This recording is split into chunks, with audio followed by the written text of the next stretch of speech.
लड़की ने समझाया था, उसने वैसा ही किया। गुड़ बनाता और खाता हुआ वो आदमी बोला, हाँ हाँ, हड्डियां ले जा, मैंने उनका क्या करना है। और उस बूढ़े जादूगर ने हड्डियां ले जाने के लिए एक बड़ी सी चादर भी फराहम कर दी।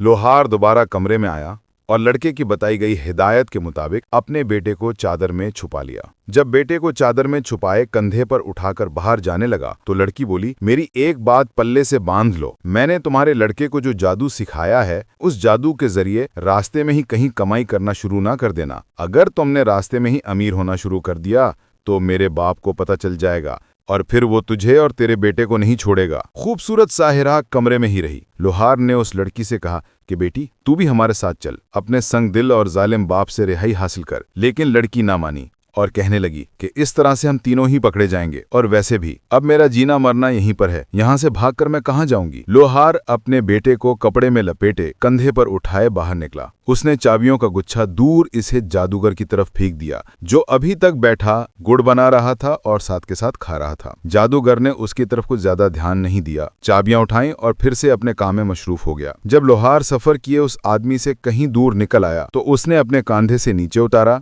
फिर अपने बेटे को चादर से बाहर निकाला और दोनों ने खुदा का शुक्र अदा किया कि उन दोनों की जान बच गई। और फिर से बाप बेटों ने सफर का आगाज किया। वो चले जा रहे हैं और चले जा रहे हैं और चलते चलते जंगल से बाहर निकल आए। अब वो हरे भरे खेतों में पहुंच गए। एक जगह क्या देखते हैं कि रहट चल रहा है, बैल घूम रहा है और कुएं से पानी निकल रहा है। पास ही एक जमींदार खड़ा है। लोहार का लड़का अपने बाप से कहने लगा, अब्बा, मैं तुम्हें एक जादू दिखाता हूँ। मैं एक मंत्र पढ़ूंगा और बैल बन जाऊंगा। तुम मुझे जमींदार को बेच देना, लेकिन याद रखना मेरा रस